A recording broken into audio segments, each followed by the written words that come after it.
Hey guys, I'm Sadie from Sadie and Jarvis, and I'm back with a new video.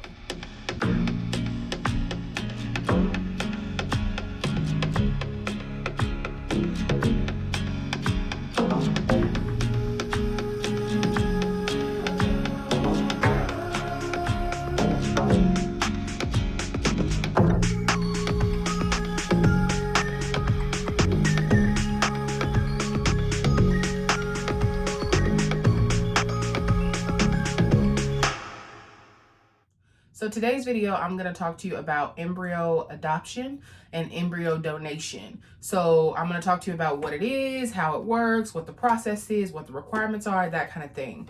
So there are several ways you can do embryo adoption, and I'm going to go over all of those. So embryo adoption is where a couple or a single woman with a sperm donor or, egg sperm, they have gone through IVF, created embryos. So, when you have an egg and you put sperm with the egg, that makes it fertilizes and that makes it an embryo, i.e. a baby that has not grown yet, right? So a lot of couples do IVF and they have embryos left over. Some couples have just one or two. Some people have 3 or 4. I've seen some people have as many as 13, 14 embryos remaining after, like that's how many they get, or they have those left over after they've transferred their embryos. So in our situation, our donors did IVF. They had 2 live births. They have a set of twins, and they had 11 remaining embryos. So of those 11 embryos, we received 3 of them. They donated the rest of the embryos. They split those between 2 other families. So when we transfer, and if we have a live birth, we will have the ability to know our children's siblings, which was something that was really important to us. We wanted to do a semi-open adoption where we could, where we would have contact with those roots of those people. So we do have contact with the donor. So we did an independent adoption, meaning that we privately matched. So you can adopt embryos through an agency, just like you would for an adoption, like a traditional adoption where you have to go through the agency. They find embryos for you, they match you, they place you, like all that stuff. You have to do a home study, the same as like a traditional adoption, like I mentioned. Or you can independently or privately match. So they have Facebook groups for independently matching. There's several different embryo adoption groups that I'm in on Facebook where people are looking to donate their embryos. And because going through an agency is very, very, very expensive, just like an adoption for a traditional adoption. You go through an agency, you may spend $30,000 for a traditional adoption, whereas if you privately match, all you have to pay is your lawyer fee and court cost. Because this is in our situation, it's an embryo donation where the embryos were donated to us. So we didn't pay for the embryos. We didn't have to shell out thousands of dollars to find embryos. We didn't have to do a home study, none of that stuff. We went on a website called nrfa.org, which is the National Registry for Adoption, and we made a profile. You do have to pay to join, like a registration fee or something like that. I think it's like $50 or something. We paid, we put up a profile. I put up pictures of us and a little about me story and about our infertility journey and all of that stuff. And then once we made our profile, we had to like answer questions about ourselves, like about me, tell me this about you, that kind of thing. So once we had our profile, we went on the website and checked to see what donors had posted. So what couples that had leftover embryos that there were on the website. So we went through, and all the ones that I thought that may fit what we were looking for, I sent a message. So I sent a message to basically everybody on there because we didn't have any specific criteria.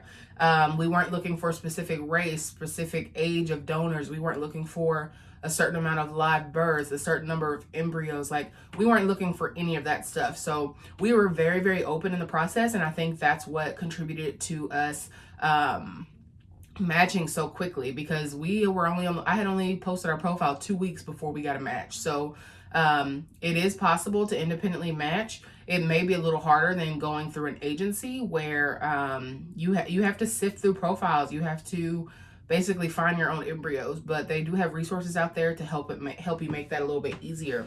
In the embryo adoption community, we call the embryos snowflakes because they're frozen in time. So after we matched with our donor, NRFA, the website and the company that we use to find our match, sent us a sweet little letter, basically saying congratulations on your match. We're so excited for you. And then along with that, they sent us a Christmas tree ornament. We'll be able to put on our tree every year and remind us where our babies came from and how lucky we are and how blessed we are to have found a match. So I was so grateful for this. This I keep on my I keep it on my bulletin board in my office so that way I can always look at it. And they're such a sweet company. I wasn't expecting to get anything in the mail, so that totally caught me off guard. So after we were selected, before we were selected, like to get selected, we posted our profile. I messaged them, they messaged me back, and they were like, hey, I think you might be a great fit. Let's have a call. So we did a conference call where we met with her and her husband, and then me and Jarvis, and we sat on a conference call and we talked about ourselves and what our expectations were and different things like that. And then it turned out we actually had a lot more in common than we thought. Me and Jarvis are musicians, they were musicians. Just little things like that. So we thought it was a great match. And that was basically it. So they donated 3 embryos to us. They are PGS tested. PGS tested means, or is it PSG testing? I always get it mixed up. One of those. They're genetically tested is basically what it means.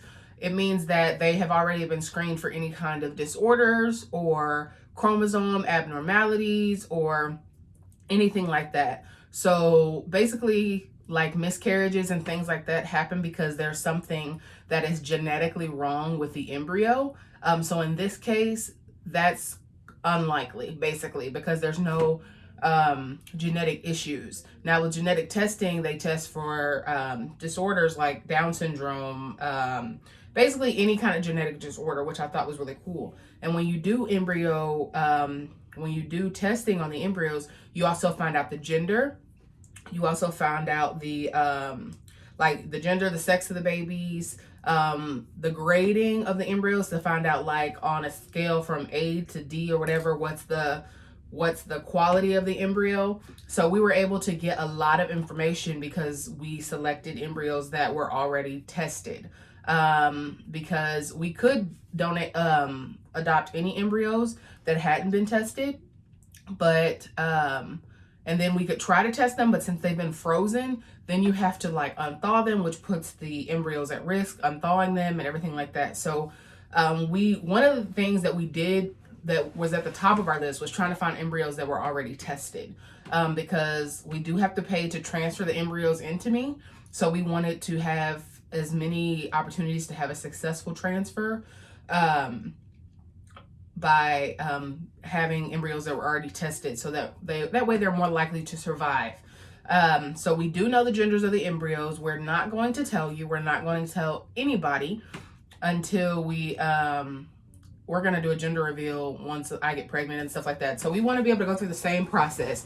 With IVF and embryo transfer, sometimes it's harder. You don't get to do that, oh, surprise, I'm pregnant, or that, oh, surprise, the baby is this, or, so, you know, it's, you don't get as many, you don't get as much of that surprise aspect. So for us, we want to try to keep as much of that as possible, so that way we can still get just like a regular pregnancy. We want gender reveals. You guys know I'm extra. We want gender reveal. We want like just different stuff like that. Baby name reveal, all that stuff. So we do know the gender of the embryos, the genders of the embryos, but we are not going to tell anyone until we know for sure that baby is safe, healthy, and then we'll do like a gender reveal. So you do have options to privately match, independently match, or you can do agency. Now for us, we do you guys like my office? I remember I told you guys I was gonna, since I got a work from home job, I was gonna convert my master bedroom closet into my office. So I've done that. So there's our closet. And then here's my little office. I'm just waiting for my computer and stuff. So yeah, proud of my little office. It's got rose gold, all of my favorite color. So I've got all my rose gold and pink and everything like that. So I'm really excited about my office. It's my favorite room in the house other than Ezzy's room. So that's why I'm in the closet, because I'm in my office. Also, Ezra is sleeping. So I was trying to do this video while he was sleeping. So a lot of people are here because they want to know, what's the legal aspect? Like, how does this work? Are these your children that you're going to be carrying? Are these their children? So the embryos are not genetically related to me or to Jarvis. They are genetically related to our donor couple. So we are not genetically related to them. So the best way I can explain what embryo adoption is by saying, basically, I will be a surrogate. So surrogates, they, like Kim Kardashian and Kanye West, for example, a couple of their kids, they used a surrogate, right? So they used her egg, his sperm, made in an embryo, and then they implanted the embryo into a gestational carrier, i.e. a surrogate. So basically, I'll be a surrogate for these embryos. The only difference is we will keep the baby after the fact. So you may be wondering, what's the legal aspect of all that? So the legal aspect is, in order to obtain the embryos, you are legally required to, it's basically like a property transfer. And I know that sounds crazy, but let's say you own a house and you're selling the house. You have to do legal paperwork and transfer of ownership, basically. So that's what we did. So we had to get a contract signed and notarized by us, our donors, as well as by me and Jarvis and our donors. So they don't live in Texas. They live in a different state. So we had to, like, basically hire a lawyer to do our contract. And then once we did our contract, we had to have it signed on our end and have it signed and notarized on their end. So that part took a little longer, especially with COVID-19, like finding somebody to be able to notarize our contract was tricky. So we finally were able to go to the UPS store where they had a notary. So we got it notarized while we were there, and that was it. So then once we got our contract notarized, we sent it to the lawyer. So the lawyer that we hired is through NRFA, through their association, through their website. So since we matched on there, they know all the legalities and everything like that. So we were able to purchase the contract off there. So we hired a lawyer from their website, and then they drew up the contract for us. So we paid $350 for that service, which I didn't think was bad at all. It's not $350 for us, $350 for the donors. It was $350 for the contract in general. So since the donors had already donated some of their other embryos, they were more familiar with this process than we were. So they helped us a lot, telling us like what we need to do, how we need to do it, that kind of thing. So they were very helpful. So we used the same lawyer for our case as they did for their other embryo adoption cases. So that made it super easy. They were familiar with the lawyer. We were very comfortable. So we paid the money. They drew up the contract. They sent us the temporary contract, and we read over it. There were some things that we wanted to change. There were some things that they wanted to change. So once we submitted our changes, then they sent a finalized contract. So once they submitted the finalized contract, then that's when we got it signed and notarized. So we just finalized our contract last week. So I think it was last Tuesday, maybe. It was whatever day we did that video where we were in the park and we were walking around. Because remember I said I had big news? Well, that's the news. We are the legal owners, parents of embryos. So we are officially official. So I'm really excited about that. We have our finalized contract here. We already submitted it to the lawyer and everything like that. So everything is finalized on our end.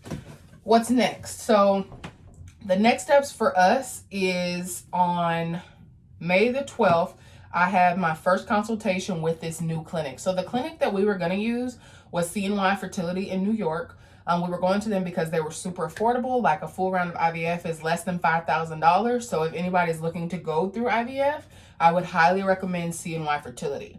Now, the reason we didn't end up using them is because the state of New York has so many stipulations for third-party reproduction, which would be sperm donor, egg donor, embryo donor, whatever.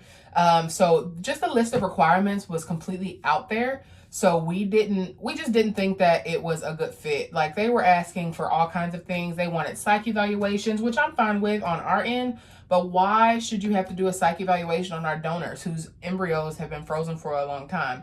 Oh, that's something else I forgot to mention. So our embryos have been frozen for 9 years, almost 10. By the time we transfer, they will be frozen for 10 years. So these little babies have been sitting and been frozen for 9 years. I have read stories of embryos that were frozen for 20 years and resulted in a live birth. So I am a little nervous because the embryos have been sitting for a while, but when you freeze them, it completely just stops time. So even though it's been 9 years since they were frozen, it's going to be like they were only frozen for a day. So that made me feel way, way, way, way, way better. So CNY, absolutely great clinic. I love Dr. Kilt. I've talked to him personally on the phone. He always does live videos on Facebook, so that way you can ask him questions.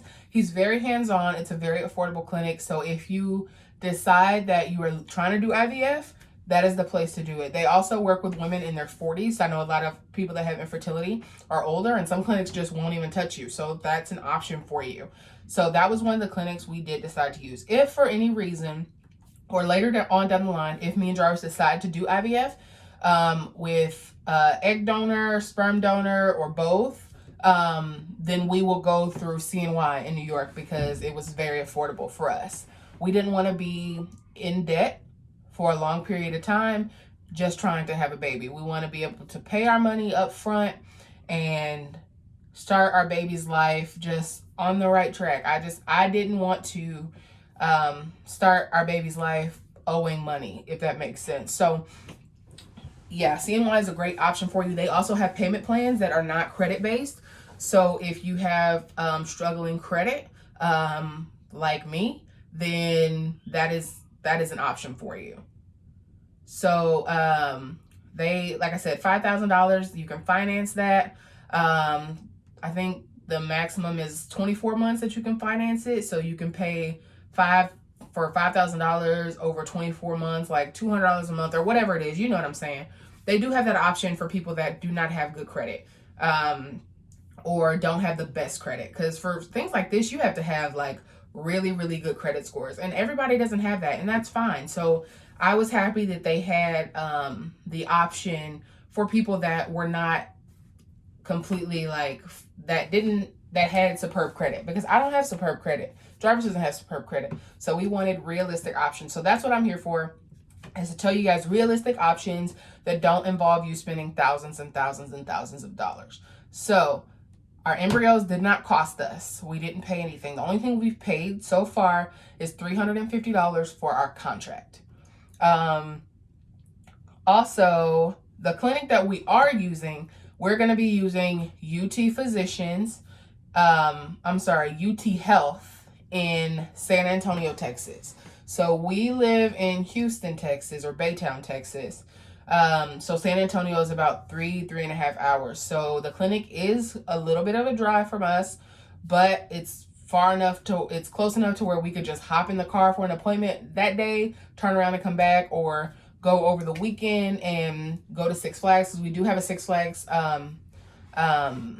a membership, where like a season pass. So we do go to San Antonio quite often. So if we drive just to go to Six Flags, then we can drive for a doctor's appointment. So that's why we select that clinic. It was close by and it was super affordable. So I have a friend that did her transfer, which is called an FET. She did her embryo transfer. She adopted embryos. She did her transfer there, and she paid $1,130, and that was it. I've called clinics where it's $5,000 just to do the transfer. That doesn't include embryos. That doesn't include anything, but not medications. That's just the transfer. People don't realize when you do IVF, you have the cost of IVF, you have the cost of the transfer, you have the cost of the egg retrieval, you have the cost of medications. Medications alone can be upwards of $2,000, $3,000 depending on what you have to take. So trying to find a way to minimize our cost was super important to us, but also getting quality care. So I've heard nothing but good things about UT Health, so I'm very excited to go there. So it'll be about $1,100 for to do the transfer, at least based on what she said. I haven't had my consultation yet. I had my consultation on May the 12th. So once I have more information, then I'll update you guys to let you know everything else. So we'll have the cost of the transfer, the cost of medications, and then we'll also have the cost of like transferring our embryos from our donors for storage facility. So their embryos are stored in a facility where they live, so which is across the country. So we'll have the cost of having those shipped, which will be kind of expensive because it's precious cargo, right? So we'll have that cost, and then I think that may in the cost of medication. So not too expensive overall. It's still cheaper than what we would have paid if we would have done it through an agency. Agencies I've got quoted $10,000, $15,000, $16,000. I mean, I don't have that kind of money laying around to pay it. I don't want to have to be in debt in order to have a baby. And this is something that we plan on doing more than once. So we needed to find something that was going to be affordable down the line. So like, we have 3 embryos. We're not going to do just one transfer of 3 embryos.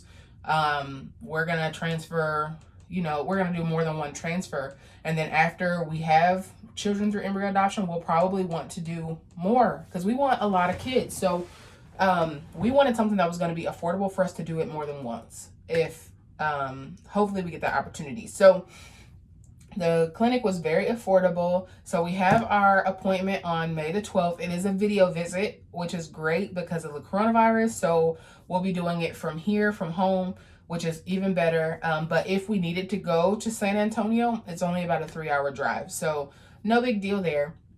And like I said, I love San Antonio. I'm from Kansas City, so they have Quick Trip there, and they don't have it in Houston, but they have it in San Antonio. So any excuse for me to go to San Antonio to get to Quick Trip or my favorite place, 54th Street, I will do it. So yeah, I'm very excited to be having a clinic out there. So I have my consultation on May the 12th. So hopefully everything goes well.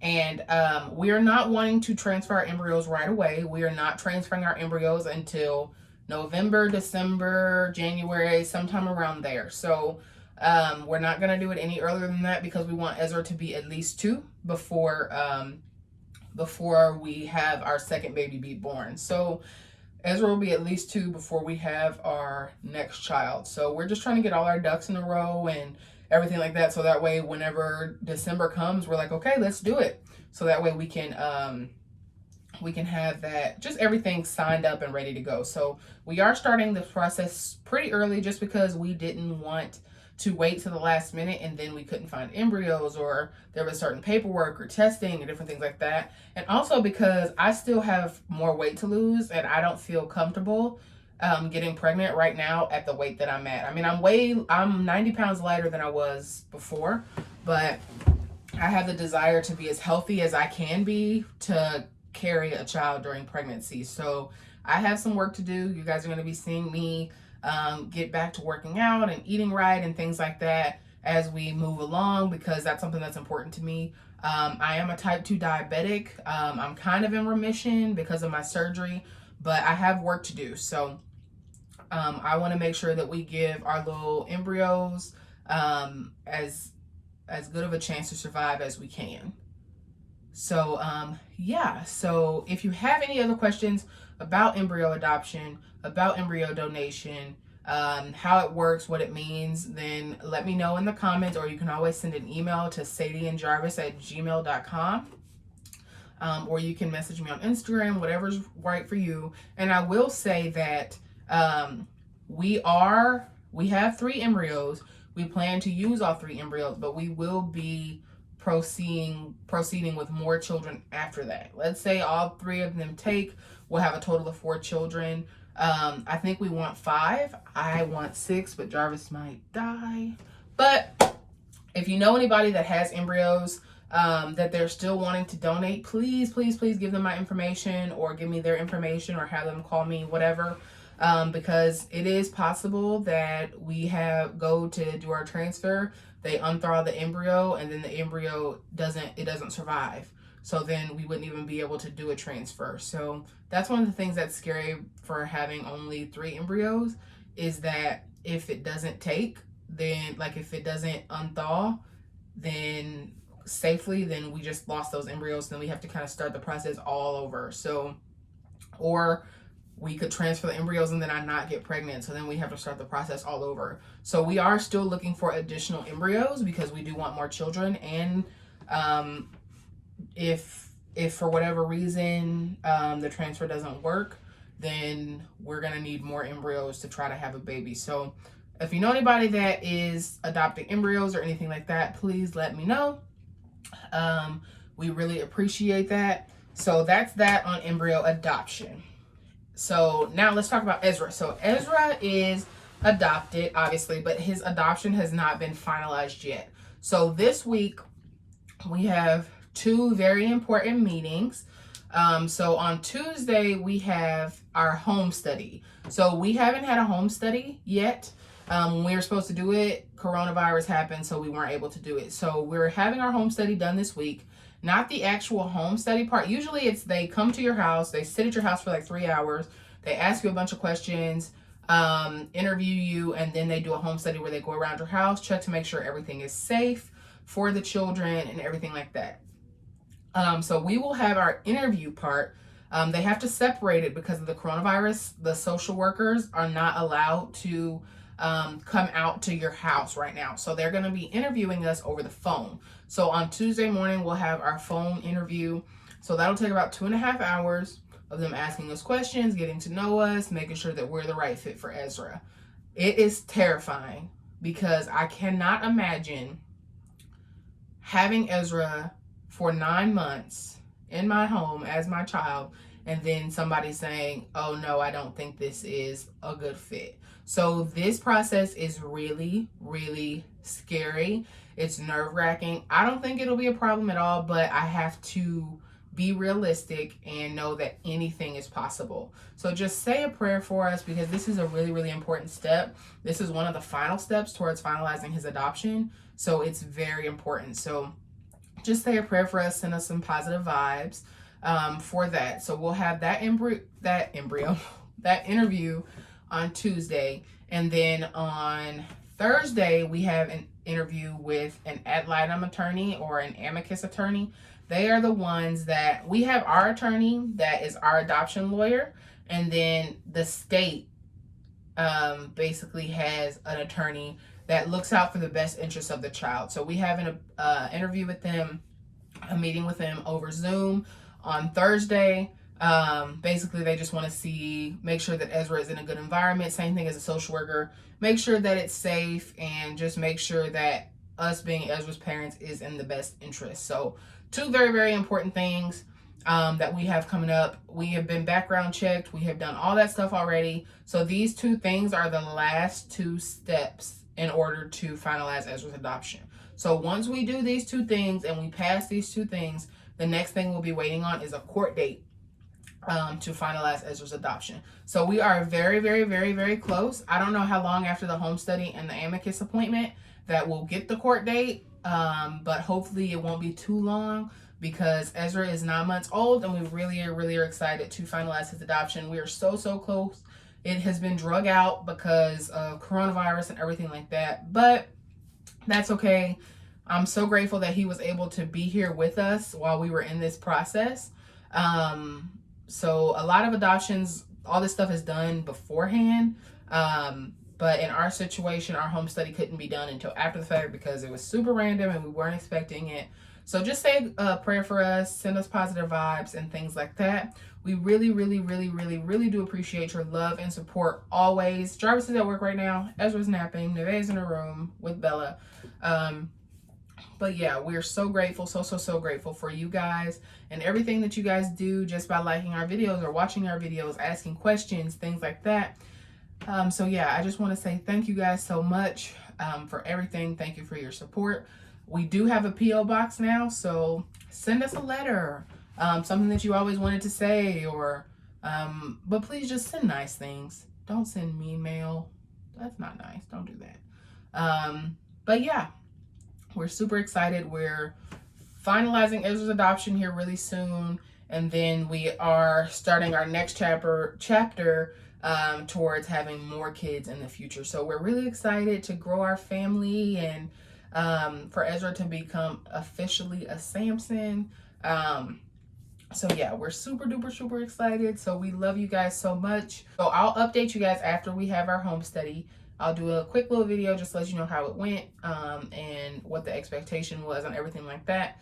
And then same thing for the amicus appointment. So maybe I'll do a video on Friday after both things, so that way you guys know how it went and everything like that. So I'm Sadie. This is Ghost Jarvis. This is Ghost Ezra. This is Ghost Nevaeh. And we'll see you on the next one. Bye.